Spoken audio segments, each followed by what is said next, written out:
Hello students, स्वागत है आपका pi classes bye Sachin Malik में। आज का हमारा टॉपिक क्लास 9th के लिए वर्कशीट 67 रिवीजन स्टार्ट हो गया है चैप्टर 2 का, जिसके ऊपर बेस थी हमारी वर्कशीट नंबर 7, 8 और 9। तो आइए करते हैं इसका रिवीजन क्वेश्चंस जो भी हमें दे रखे हैं। देखो फर्स्ट क्वेश्चन है, कहता which of the following is और आर पोलिनोमियल, इनमें से कौन कौन से पोलिनोमियल हैं, यानी बहुपद कौन कौन से हैं। देखो बहुपद की डेफिनेशन जब हमने करी थी तो कि वो ये थी कि उसमें चरराशि या वेरिएबल, यानी जो भी उसमें इंग्लिश अल्फ़ाबेट यूज होता है एक्स वाई जेड वगैरह, उसकी जो पावर है वो होल नंबर होनी चाहिए, यानी 0 1 2 3 4 5 एंड कुछ भी होनी चाहिए। मीन्स पॉइंट वाली नहीं होनी चाहिए और नेगेटिव नहीं होनी चाहिए। तो देखो जो फर्स्ट है इसमें x की पावर क्या है यहाँ पर 1, तो ये बहुपद है। जो 8 है इसमें x है ही नहीं, तो इसमें वेरिएबल ही नहीं है, तो वेरिएबल जब नहीं है तो उसकी पावर क्या हो गई 0, तो दिस इज आल्सो पोलिनोमियल। अब यहाँ देखो ये लिखा हुआ 1/2x, इस x को अगर मैं ऊपर ले आऊँगा तो -1 हो जाएगी इसकी पावर, तो दिस इज़ नॉट, और ये भी नहीं क्योंकि इसमें पॉइंट की पावर है। 5/2 का मतलब है 2.5 और 3/2 का मतलब है 1.5। तो पहले जो दो हैं ये दोनों पोलिनोमियल्स हैं, बाकी पोलिनोमियल्स इसमें नहीं है। आइए सेकंड क्वेश्चन, क्या था टर्म्स, इसकी टर्म्स बताओ कौन कौन सी हैं। देखो टर्म्स हमें पता है, टर्म्स जो है प्लस और माइनस के साइन से अलग अलग हो जाती हैं। एक टर्म हमारी ये है ओनली एक्स क्यूब, क्योंकि इसके आगे का साइन हम इसमें लेते हैं, इसको मैं हटा के दोबारा आपको बताता हूँ। देखो एक टर्म इसमें हो गई ओनली एक्स क्यूब, एक हो गई -4x², एक हो गई -3x और एक हो गई +2। अब ये चारों जिसमें आंसर हो वही तुम्हारा आंसर होगा। ठीक है बच्चों, चलो करते हैं अब अगले क्वेश्चन को। क्वेश्चन नंबर 3 क्या बोल रहा है क्वेश्चन नंबर 3 में कि x² का कोफिशिएंट बताओ इसके अंदर।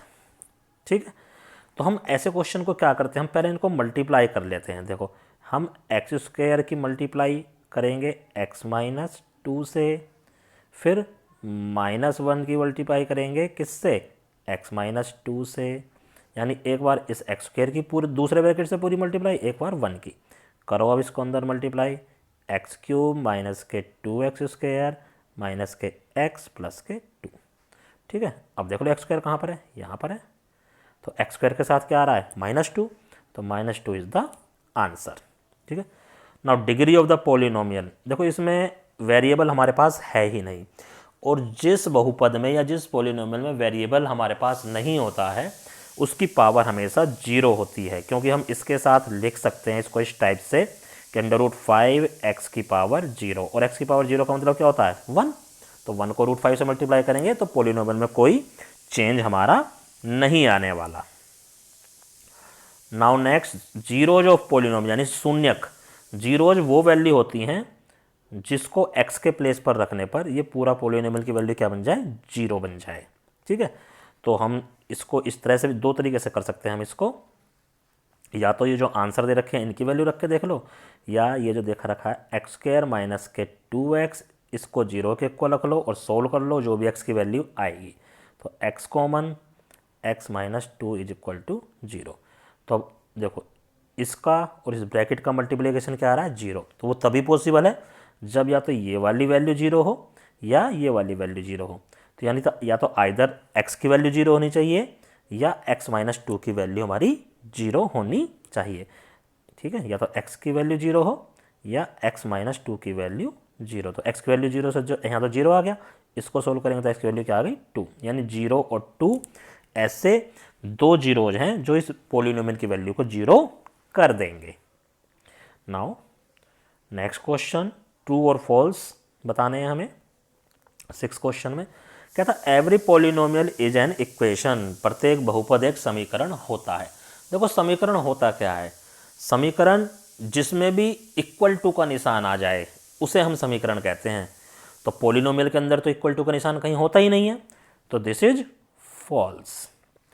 एवरी पॉलिनोमियल इज बायनोमियल, कहता है प्रत्येक पॉलिनोमियल जो द्विपद नहीं, एक पद भी हो सकता है, दो पद भी हो सकते हैं, तीन भी होते हैं, नहीं उसमें नंबर ऑफ टर्म कितनी भी हमारी हो सकती हैं, तो this is also false. A binomial may have degree 5। जो बाइनोमियल होता है, बाइनोमियल यानी कि जिसकी 2 टर्म होती हैं, उसकी डिग्री 5 हो सकती है। यस, हो सकती है। जैसे x की पावर 5 प्लस 2, देखो बाइनोमियल है, 2 ही टर्म है और डिग्री 5 है इसकी। 4 4 3 2 1 वाले डिग्री वाले टर्म है नहीं, कोई बात नहीं, ठीक है। Degree of zero polynomial is not defined, wrong. जो जीरो पोलिनोमियल होता है उसकी डिग्री डिफाइंड होती है, उसकी डिग्री क्या होती है? 0, ठीक है। This is also false.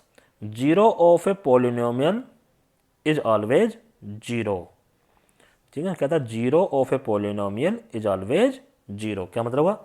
जो पोलिनोमियल के 0 होते हैं वो हमेशा 0 होते हैं। नहीं, ऐसा नहीं है, 1 2 3 कुछ भी हो सकता है पोलिनोमियल का 0। तो दिस इज ऑल्सो फॉल्स, ठीक है बेटा। तो ये ट्रू फॉल्स आप ध्यान से करना, इस तरह से मैंने आपको बता दिए। अब 7th क्वेश्चन में कहता find the zeros of the polynomial, जैसा भी ऊपर क्वेश्चन में करा था। जिसका भी 0 निकालना, मान लो तुम्हें इसका 0 निकालना है तो इस पूरे को तुम्हें 0 के बराबर रख लेना है, ठीक है। और यहाँ से x की वैल्यू फाइंड आउट कर लेनी है। तो क्या जाएगी? -5 और 2 नीचे आ जाएगा। तो पहले वाला जो पोलिनोमियल है इसकी जीरोज क्या आ गए? -5/2। ऐसे ही इसको कर लो, ऐसे ही इसको कर लो और ऐसे ही इसको कर लो। यहाँ पर ये ध्यान रखना है, दूसरा है x² - 1 है, ठीक है। तो इसके फैक्टर्स हो सकते हैं क्या? x+1 और x - 1। तो यहाँ से 2 जीरोज निकल के आएंगे। इसको 0 के इक्वल रखोगे तो -1 आएगा, इसको 0 के इक्वल रखोगे तो +1 आएगा। बस ये ध्यान रखना, बाकी सब में एक एक 0 निकलेगा। Now last question, question number 8। और क्या कहता है? Find the value of polynomial at, यानी इस पोलिनोमियल की वैल्यू निकालनी है जब x की वैल्यू 0 हो, जब x की वैल्यू 1 हो, जब x की वैल्यू -1 हो या 2 हो। देखो, जब x की वैल्यू 0 हो तो जहाँ भी इसमें x है वहाँ पर हम 0 रख देंगे। तो 5 ब्रैकेट में 0 -4 ब्रैकेट में 0 का स्क्वायर, ठीक है, +3।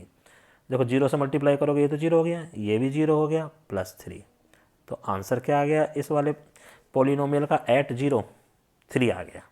ऐसे ही हम 1 के लिए निकाल सकते हैं, -1 के लिए निकाल सकते हैं। ये मैंने निकाल दिया, इसको और दिखा रहा हूँ मैं करके। तो क्या लिखेंगे? 5 ब्रैकेट में -1, जहाँ भी x की वैल्यू x है वहाँ पे -1 पुट कर देंगे।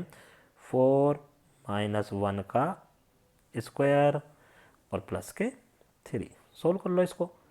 5 को -1 से करेंगे -5, यहाँ -1 का स्क्वायर है, जब भी -1 की पावर इवन नंबर होगी वो +1 जाएगा, तो ये प्लस बन गया। +1 की मल्टीप्लाई -4 से होएगी तो -4 ही रहेगा, प्लस के 3।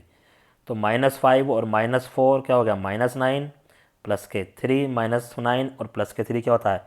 -6। This is your answer. और इस तरह से आपकी ये वर्कशीट के क्वेश्चन कंप्लीट होते हैं। अब आपको वही करना है जो हर वर्कशीट में करते हो। ये सभी क्वेश्चंस आपको अपनी कॉपी में करने हैं और उनके साफ साफ से फ़ोटो खींचकर अपने अपने टीचर को व्हाट्सएप पर सेंड करने हैं। धन्यवाद।